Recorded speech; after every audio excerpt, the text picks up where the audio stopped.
Alhamdulillahil halimul wadud alladzi yaqbalu taubata an ibadihi wa ya'fu anis sayyi'at lahul mulku wa lahul hamd wa huwa ala kulli syai'in qadir. Asyhadu an la ilaha illallah wahdahu la syarikalah wa asyhadu anna Muhammadan abduhu wa rasuluh salawatullahi wa salamuhu alaihi wa ala alihi wa ashabihi alladhina iqtasamu bihablillahil matin fafazu bil jannati wan na'imil muqim. Ayuhan nas ittaqullaha fis sirri wal alaniyah wa'lamu anna Allaha ma'al ladzina ittaqaw wal ladzina hum muhsinun. Qala Allah ta'ala fi kitabihil mubin. A'udzu billahi minasy syaithanir rajim. Bismillahirrahmanirrahim. Ya ayyuhalladzina amanu idza nudiya lis-sholati min yaumil jumu'ah fas'au ila dzikrillah wa dzarul bai' dzalikum khairul lakum in kuntum ta'lamun. Jamaah kaum muslimin yang mulia, alhamdulillah dengan izin Allah Subhanahu wa taala maka kita semua dapat memenuhi panggilan agamanya. Kita semua berkemas datang untuk mendekatkan diri kita kepadanya sebagai bentuk ibadah dan pengabdian kita yang kita yakini sebagai sumber kemuliaan keselamatan kita dunia dan akhirat. Khutbah kita di hari Jumat yang mulia ini akan mengajak kita semua untuk bagaimana menjadikan diri kita ini sebagai manusia rabbani. Kita ingin untuk lebih memahami bagaimana manusia itu atau diri kita ini supaya bisa dapat ternilai atau dilihat oleh Allah sebagai manusia yang sudah rabbani. Yang pertama, bahwa yang dimaksud dengan manusia rabbani itu ialah orang yang seluruh niatan, maksud hati dan tujuannya, seluruh pola fikir, seluruh urusan kegiatan dan kesibukannya itu dipersembahkan untuk menjadikan Allah itu ridho, selalu berharap, selalu bersandar, sehingga apa yang dia lakukan dalam hidupnya itu tidak lain adalah membuktikan bahwa saya lahir ke dunia karena saya punya tugas dari Allah yang menciptakan saya. Itu namanya manusia rabbani. Manusia yang telah berhasil mewujudkan karya nyata dalam hidupnya, bahwa saya ini berbuat karena untuk kejayaan agama Allah Subhanahu wa taala, sehingga tidak ada keluhan, tidak ada kesalahan. Sampai karena dia sudah rabbani, dia pun siap dan rela berkorban. Dia siap karena dia sudah rabbani, dia sudah selalu bersandar kepada Allah, maka dia siap memenuhi panggilan Allah. Saat panggilan itu terdengar oleh telinga, terpikirkan oleh pikirannya, sadar dia, saya terpanggil dengan agamaku ini, maka di saat itu pun dia berbuat, dia bergerak menuju ke panggilan mana saya dipanggil. Itu namanya manusia Rabbani. Ini yang kita coba lihat dengan membacakan firman Allah pada muqaddimah khutbah kita ini. Ya ayyuhalladzina amanu, wahai orang-orang yang beriman. Sudah sering-seringlah kita sebutkan ini. Ini apa ini kalimat ya ayyuhalladzina amanu dalam Al-Quran yang selalu diulang-ulang itu. Tidak bosan-bosannya kita membaca Quran, lalu dengan itu bertemu lagi kita dengan ya ayyuhalladzina amanu. Sekali lagi kita nyatakan ini adalah panggilan kehormatan. Bahwa orang beriman itu terhormat. Orang beriman itu terhormat. Yang memanggil dia ialah Allah, Tuhannya.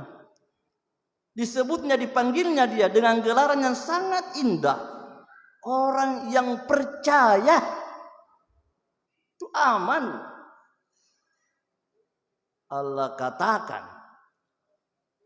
idza nudiya lis-sholati mi yaumil jumu'ah, apabila sudah diserukan untuk salat pada hari Jumat, di situ dalam pengertian untuk datang melakukan ibadah salat Jumat, tentu dengan segala rangkaiannya.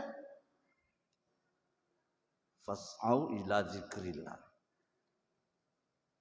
Segera kamu pergi ke sana kamu untuk datang zikrillah, untuk kau datang mengingat dan menyebut nama Allah. Wadharul bai', tinggalkan jual belimu sebagai satu bentuk perlakuan yang menjadikan kita lupa bertugas kepada agama. Tinggalkan jual belimu itu. In kuntum ta'lamun, jika kamu itu orang yang tahu, yang mengerti kebenaran, mengerti agama. Ini kita penuhi. Alhamdulillah. Kita buktikan ini. Kita tinggalkan. Kita tinggalkan. Kita lepaskan itu semua. Dalam ayat ini disebut al-bai', jual beli. Karena itu satu di antara yang biasa menjadi penghalang untuk kita datang beribadah. Tapi di luar daripada itu, masuk dalam peringatan, jangan lagi kau lakukan. Kita dipanggil. Kalau namanya dipanggil artinya sudah diingatkan, apalagi kalau sudah ingat sendiri. Kita ingat, waktu salat Jumat sudah masuk, tiba saatnya saya harus berkemas datang ke masjid. Tuhan katakan, cepat, segera kamu, siap untuk datang. Patuhi segala aturan dan tuntunannya. Ini dalam rangka untuk kita menuju kepada bagaimana kita hidup sebagai manusia Rabbani ini. Datanglah kita lepaskanlah segala kegiatan itu. Tertinggallah toko, tertutuplah rumah. Berangkat dan menujulah kita ke masjid. Kita penuhi tuntunan agama kita sebelum datang ke masjid. Kita dibuatkan aturan yang sangat menarik. Mandi awalnya. Mandilah untuk pernyataan sikap bersih lahir batin. Kita disuruh mandi untuk menuju ke Jumat. Tersebutlah dalam hadis Nabi yang sahih, yang tidak ada ikhtilaf, tidak ada beda paham, tidak ada pertengkaran paham di dalamnya, bahwa Nabi bersabda, "Ghuslu yaumal jum'ati wajibun ala kulli muslimin." Mandi pada hari Jumat, mandi untuk menuju Jumat itu wajib bagi setiap muslim yang sudah balik. Menuju datang Jumat tidak mandi tanpa uzur dan tidak lupa, itu kesalahan. bukan syarat sahnya salat, tapi itu kesalahan, itu wajib. Mandilah kita. Selesai mandi, kita diajar oleh Nabi, cari dan pilihlah pakaianmu yang terbersih, yang kau anggap pakaian yang sangat baik untuk saya. Tak pakailah pakaian kita yang dianggap terhormat. Kita disuruh memakai pakaian yang indah-indah, yang baik-baik, yang layak-layak, yang sopan-sopan. Setelah itu apa lagi? Nabi lagi bilang, kalau menuju ke masjid untuk salat Jumat, carilah aktif. Aktif artinya wangi-wangian. Disuruh kita berpakaian indah, berwangi-wangian, datang ke masjid, menanti saat khutbah itu dimulai, mendengar suara azan, lakukan salat dengan tertib, dengan tenang, seberapa kemampuan kita sebelum khatib naik di atas mimbar. Sampai di masjid, jika dibuatkan aturan lagi, kita dituntun lagi. Kalau sudah di masjid, lalu kemudian naik imam, idza khatibal imamu alal mimbar. Kalau imam sudah khutbah di atas mimbar, ingat, dalam kalimat redaksi hadis berbicara tentang khatib selalu dikaitkan dengan imam. Susah kita menemukan riwayat, susah mencari keterangan riwayat bahwa di masa Nabi, di sahabat Nabi, susah menemukan keterangan yang banyak, yang kuat bahwa ada orang di masa Nabi yang lain imam, lain khatib. Susah. Tapi dalam kajian ilmu fikih tidaklah menjadi syarat sahnya salat Jumat kalau yang khatib lain, yang imam lain. Bukan menjadi syarat. Tapi dalam ikatan kebersamaan dari Nabi, maka di masa Nabi yang khatib itu yang imam. Makanya dalam hadis telah dikatakan idza khatibal imamu, apabila imam sudah berkhutbah. Itu keterangannya selalu begitu. Baik. Kalau Nabi bilang, kalau khatib sudah di atas mimbar, sudah dibacakan khutbah, fala tatakallam, jangan lagi ada yang ngomong. Tak boleh lagi orang bersuara. Dipatuhilah itu semua. Dilarang menegur, dilarang menegur. Idza qulta li sahibika amsik, kalau kita bilang kepada teman, diam kau, wal imamu yakhutub, sedang imammu sudah berkhutbah, faqad lagauta, berarti engkau telah berbuat sia-sia. Sangat memprihatinkan. Bayangkan kalau sebuah celengan diedarkan dari ujung ke ujung, sementara khatib sudah berkhutbah di atas mimbar. Bagaimana nasib kita di hadapan Allah? Tanggung jawab siapa ini semua? Kita mungkin untuk sementara kita berkata itu kan kebaikan, itu kan untuk memancing amal.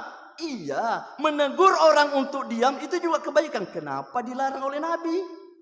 Mengaji juga kebaikan. Kenapa dilarang mengaji apabila khutbah sudah dibaca? Itulah perlunya kita Rabbani. Kita tunduk sajalah apa maunya Allah. Kita patuhilah itu semua.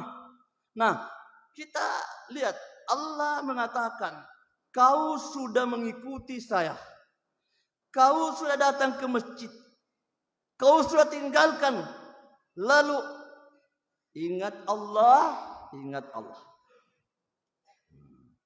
Kau harus banyak fas'au ila dzikra, kita pergilah mengingat Allah. Alhamdulillah, ini yang kita penuhi. Sampailah kita di masjid. Kita semua dengar khutbah, dengar nasihat agama kita sebagai rangkaian daripada ibadah Jumat kita. Nah, ini kita patuhi. Selain dari itu apa lagi? Kita mau jadi manusia Rabbani. Kalau namanya kita manusia Rabbani, kita siap dipanggil untuk selalu bertaubat. Wa anibu ila rabbikum, kembali kamu, kembali menuju kepada jalan Tuhanmu. Wa aslimu lahu, tunduklah kamu kepadanya. Min qabli ayyatiyakum azab, sebelum hukuman Allah datang. Tsumma la tunsarun, kalau hukuman Allah, siksaan Allah datang, la tunsarun, jangan tunggu mau ditolong lagi. Tidak bisa lagi. Ya, kita patuhilah itu. Bertaubatlah kita atas segala khilaf, segala kesalahan kita. Jujurlah kita di hadapan Allah bahwa di siang hari itu ada dosa, di malam hari itu ada dosa. Semua kita lepaskan itu. Lalu kita berkata, ampuni dosa ini ya Allah. Ini namanya manusia Rabbani. Setelah itu apa lagi? Kita berkorban. Kita berbuatlah apalah yang kita bisa anggap sebagai perbuatan yang bisa bernilai bahwa saya ini mengangkat harakat agama aku, agama Allah Subhanahu wa taala. Kita dipanggil lagi, wajahidu fillahi haqqa jihadi. Kau berjuang, kau berjihad. Jihad dalam istilah agama itu semua bentuk kesungguhan yang dimaksudkan untuk li'ila'i kalimatillah, mengangkat agama Allah, itu namanya jihad. Kalau jihad namanya perang, tertentu kalimatnya itu qital. Qital itu jihad dalam arti yang semata-mata perang. Tapi kalau jihad dalam arti yang bersifat umum, semua urusan dan kegiatan yang diniatkan dan dimaksudkan untuk menegakkan kebenaran di muka bumi, itu namanya jihad. Allah kata, haqqa jihadi, benar-benar kau harus berjihad. Ma ja'alallahu alaikum fid dini min harajin. Tidak ada kesulitan yang Allah adakan dalam agama. Allah tidak buat kesulitan dalam beragama. Hanya orang yang kurang faham agama itu menganggap agama itu susah. Memang kalau orang tidak tahu agama menganggap sulit. Sebab dia kadang mau mempertahankan sesuatu yang sesungguhnya bukan agama, maka sulit kita. Kalau agama, Nabi Allah bilang, ma ja'alallahu alaikum fid dini min harajin. Tidak ada Allah adakan kesulitan dalam agama. Millat abikum Ibrahim, itulah agamamu, agamanya nenekmu Nabi Ibrahim. Huwa sammakum muslimina, dia Allah yang memberi nama, dia Allah yang menamai kamu sebagai muslim. Kita muslim. Pemberian muslim itu pemberian dari Allah. Allah yang menamai kita muslim, bukan siapa-siapa. Allah yang memberikan gelar kita ini muslim. Itu untuk kita paham. Lalu kemudian dengan ini apa lagi? Kita siap untuk berkorban lah. Manusia Rabbani itu siap berkorban. Minimal berkorban perasaan. Kalau namanya kita Rabbani, sandaran kita hanya kepada Allah, bukan mengharap-harap sesuatu, maka minimal kita harus siap berkorban perasaan. Sebagai contoh, Nabi Muhammad sallallahu alaihi wasallam pernah bersabda, innal islama bada'a gharib. Sesungguhnya Islam itu awal mula cerita munculnya Islam ini di muka bumi dibawa oleh Nabi Muhammad itu gharib, aneh, asing, tidak terkenal. Orang Bugis bilang kalele. Dianggap aneh, dianggap asing. Kelihatan menjadikan orang heran. Itu kata Nabi, Islam ini mulanya bada'a gharib. Mula munculnya ini orang pandang ini asing ini, tidak dikenal, aneh-aneh ini. Wa yarji'u gharib. Nanti Nabi bilang akan kembali suasana Islam ini menjadi asing di tengah-tengah masyarakat. Saat-saat tertentu nanti kata Nabi, orang yang dengan Islam yang positif nanti dibilang itu orang aneh, lain-lain dia modelnya, lainnya lain. Ya, kesimpulannya dianggap orang yang lain. Tapi Nabi mengatakan, kalau dengan agama kita dianggap aneh, kalau dengan agama kita dianggap orang yang lain, fatuba lil ghuraba, berbahagialah orang yang asing. Berbahagia orang yang dipandang asing karena agamanya. Alladzina yuslihuna ma afsadan nasu min sunnati, yaitu orang yang dapat memperbaiki apa-apa yang sudah dirusak orang dari sunnahku. Itu hadis riwayat At-Tirmizi yang dikenal dan dipahami sebagai hadis yang sahih. Baik, kita berkorban, kita coba menahan diri untuk tidak terpancing dengan sesuatu yang orang bilang emosi. Kita jalani hidup agama kita karena kita ini Rabbani. Kita bisa berbuat baik, kebaikan itu bisa kita lakukan. Kita bisa berbuat baik. dalam segala situasi dan kondisi kehidupan manapun. Kita bisa melakukan ketaatan itu dalam keadaan yang bagaimanapun. Sehingga kita betul-betul kita tidak terpancing dengan situasi dan keadaan. Kita bisa lakukan semuanya itu dengan khidmat, dengan penuh pengertian dan kesadaran. Sehingga nanti kalau dibilang bulan Ramadan itu baik, oke, baik memang. Islam itu menghargai bulan Ramadan, Islam itu memuliakan bulan Ramadan. Tapi kalau kita sudah rabbani, kita bukan lagi Ramadhani. Namanya Ramadhani, orang yang hanya bersandar kebaikannya di bulan Ramadan. Lepas bulan Ramadan tidak ada yang bisa dilakukan. Itu Ramadhani, orang yang hanya bisa muncul kebaikannya di bulan Ramadan. Tapi di luar bulan Ramadan entah kemana dia sembunyi lagi. Itu Ramadhani. Itu Ramadhani. Kita Rabbani. Rabbani itu tidak terpancing dengan situasi, tidak terikat dengan suatu suasana keadaan di bumi manapun dia berada. Dia bisa kelihatan sebagai orang yang beribadah dan taat kepada Allah yang Maha Kuasa. Ini karunia Allah. Bersikap dan pendirian seperti ini rahmat Allah. Menerima aturan dan tuntunan agama yang seperti ini adalah rahmat Allah. Kalau itu rahmat Allah, bagaimana kata Allah selanjutnya? Allah kata, kalau itu rahmatku, kul, bilang saja, bifadlillahi wa birahmatih, dengan karunia, dengan rahmat Allah, fabidzalika falyafrahu, dengan itulah hendaknya kalian, orang itu hendaknya gembiralah. Gembiralah itu. Kalau dengan itu kita berbuat, Allah kata falyafrahu, hendaklah dia bergembira. Apa yang Allah katakan? Hendaklah dia bergembira. Mana ajaran agama yang kita lakukan? Gembira di sana.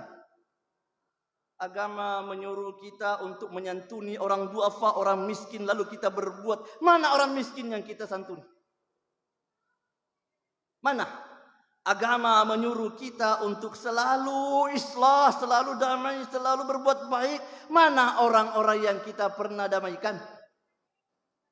Mana dia yang pernah kita lakukan? Mana orang yang pernah kita ringankan beban-bebannya? Ini namanya orang yang mengerti, lalu setelah itu dia berbuat seperti itu. Ini yang Allah kata falyafrahu. Gembira. Jangan-jangan gembira kita ini berakhir terbatas dengan sebatas setelah menyelesaikan bangunan rumah yang mewah. Jangan-jangan kita habis gembira ini, puncak gembira ini setelah kita beli mobil yang mewah, perabot rumah tangga dengan segalanya yang tidak perlu kita sebutkan satu persatu. Kita belajar, kita gembira karena panggilan agama yang kita penuhi. Bersyukur dan berbahagia kita karena kita datang ke masjid. Di tengah-tengah sebanyak orang yang tidak datang karena berkata bahwa saya sibuk. Kita disuruh bergembira karena panggilan agama. Manalah yang kita gembira? Kapan kita gembira bersilaturahim? Kapan kita gembira birrul walidain? Kita gembira dengan berbuat baik kepada orang tua. Kapan kita khidmati orang tua itu? Apakah tidak terjadi seperti yang kita lihat? Ada orang yang untuk membesuk orang tua saja itu sisa-sisa waktu. Ibu atau bapak, orang tua tinggal di desa, tinggal di rumah, di tempat yang kumuh. Kita tinggal bersenang-senang di kota. Saat-saat membesuk dia, hampir tidak ada yang terpikirkan. Kita mau dengan gembira karena agama, gembira karena Rabbani. Allah yang suruh kita, Allah yang perintahkan kita, maka kita pikirkanlah itu semua. Bagaimana kita bisa penuhi, karena itu adalah bahagian daripada tuntunan untuk hidup menjadi manusia Rabbani. Taati perintah dan taati apa yang menjadi petunjuk Allah untuk kita. Ayo kita penuhi, ayo kita terima, dan mari kita berbahagia karena Allah mengatakan falyafrahu, gembiralah kamu. Kita disuruh gembira kamu kalau kau sudah memenuhi panggilanku. Huwa khairun mimma yajma'un. Dia yang kau lakukan itu lebih baik daripada apa yang dikumpulkan orang.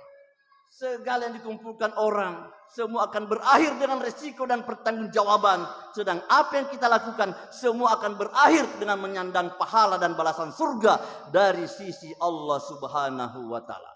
Ayo kita berkesimpulan.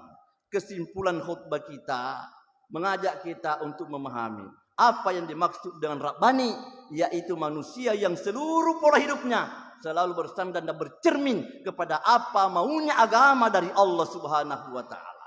Yang kedua, kita berkesimpulan, manusia yang sudah rabbani itu dialah yang berfikir dan berkesibukan untuk bagaimana menemukan perintah Allah, di mana datangnya perintah itu dan bagaimana melaksanakan perintah itu. Yang ketiga, bahwa manusia rabbani itu sabar dan tabah karena menanti datangnya pertolongan Allah Subhanahu wa taala dengan keyakinan wa man nasru illa min indillah. Tidak ada pertolongan yang positif kecuali yang datangnya dari Allah Subhanahu wa taala. Yang ketiga, iyansurukumullahu fala ghalibalakum. Jika Allah hendak menolong kamu, fala ghalibalakum. Tidak ada orang yang bisa mengalahkan kamu. Wa yakhzulkum, tapi kalau Allah hendak menjatuhkan kamu, hendak menghinakan kamu, faman dzalladzi yansurukum min ba'di, mau kemana lagi mendapat pertolongan setelah Allah melepaskan diri. Itu yang kita khawatirkan, itu yang kita doakan. Semoga Allah menjadikan kita sebagai hamba yang mulia di sisinya. Dan insya Allah semua yang kita baca dalam Al-Quran itulah obat si tawar si dingin, istilahnya penyejuk hati kita untuk kita melihat jalan hidup kita ke depan. Dan itulah yang menggembirakan kita dengan mengingat-ingat balasan Allah yang ada menanti orang-orang saleh di hari kemudian nanti. Mudah-mudahan berkah, mudah-mudahan Allah memberikan pemahaman itu kepada kita dan menjadikan kita sebagai manusia yang jujur, ikhlas untuk berbuat sebagaimana yang dimaksud oleh ayat dan hadis Nabi yang kita bacakan itu. Barakallahu li wa lakum fil Qur'anil Karim wa nafa'ani wa iyyakum bima fihi minal ayati wa dzikril hakim wa taqabbala minni wa minkum tilawatahu innahu huwas samiul alim.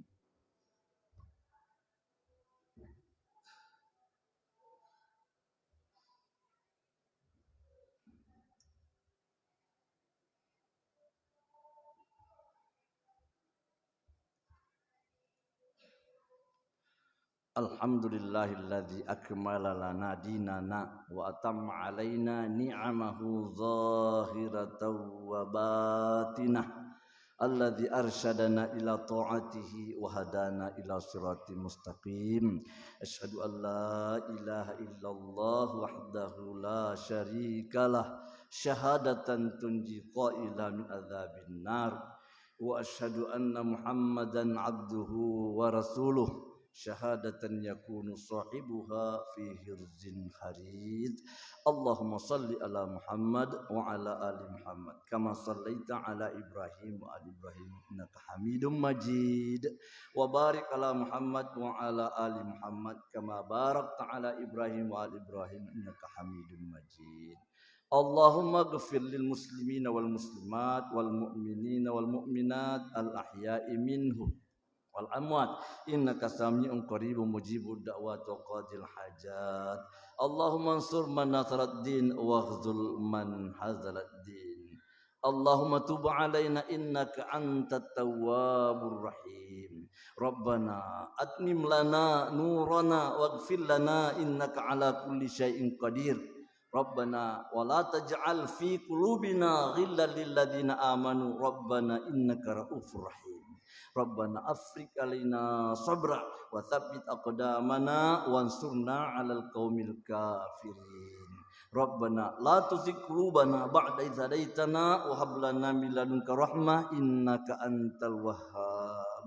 Rabbana atina fid dunya hasanah wa fil akhirati hasanah wa qina adzabannar. Subhana rabbika rabbil izzati amma yasifun wa salamun alal mursalin. Alhamdulillahi rabbil alamin. Assalamualaikum warahmatullahi wabarakatuh.